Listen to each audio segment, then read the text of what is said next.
and welcome back to my English learning channel. Today we are going to learn 15 phrases to replace I don't care. Now these phrases will help you express your feelings and your opinions in a more polite and clear way. Let's get started.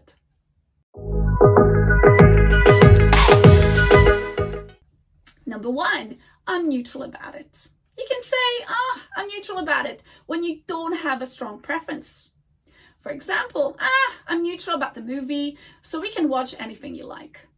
Or if there is an issue that you don't want to express your opinion about, you can say, I'm neutral about it. Or you don't want to hurt a person's feelings, or you don't want to have an argument, or you just don't want to say it. You can say, well, I'm neutral about it. Number 2, it's all the same to me. Use this phrase to say that you have no strong feelings either way. Pizza or pasta for dinner? It's all the same to me. I wish I was like that. Number 3, I'm open to anything. Say this when you're willing to accept any option. For example, what should we do this weekend? I'm open to anything. Or you're going on a date, you don't know the person, you don't know what to expect. You can say, I'm open to anything. Number 4, when you want the other person to make the choice, just say it. You decide. Which movie do you want to watch? You decide. Number 5, another similar phrase. Whatever works for you. For example, any time for our meeting is fine. Whatever works for you. You can hear my dog in the background. Just one of them, not the one who's sleeping here. Number 6, I'm not fussed. Informally say this to express you're not concerned about the choice. For example, coffee or tea? I'm not fussed. Either is fine. Number 7, another similar phrase. When you're okay with any choice, you can say, any option is fine with me. Any restaurant is fine for dinner. Any option is fine with me. Number 8, it's up to you.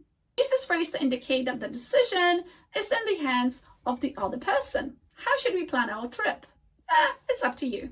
That's what I usually say to my husband, so he can decide.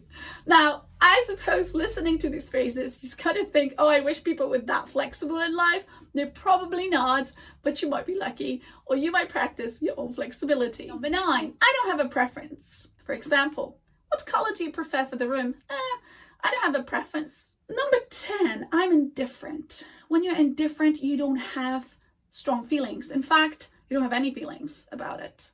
For example, I'm indifferent about the menu, so let's order whatever you like. Now, the next phrase is a great phrase. No skin of my nose. Use this phrase to say that something doesn't bother you, doesn't affect you personally. Sometimes people say, why did you do that? Or why did you help that person? And you can say, well, it didn't affect me, didn't bother me. No skin of my nose, so I didn't mind. If something doesn't affect you and it doesn't bother you, just say, no skin of my nose. Number 12, I'm not bothered.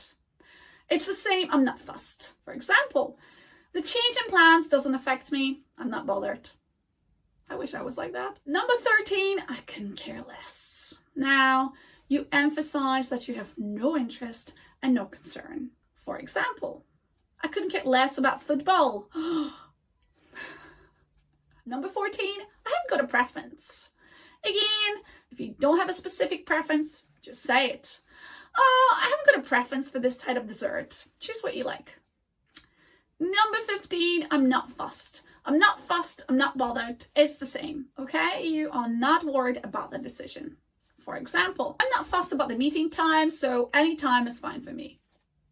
So there you have it, 15 alternatives to I don't care. Use them carefully because it's not very nice when we say to people, we really don't care. If you found this video helpful, you know what to do. Thanks for watching, and I hope to see you in the next video. Bye-bye.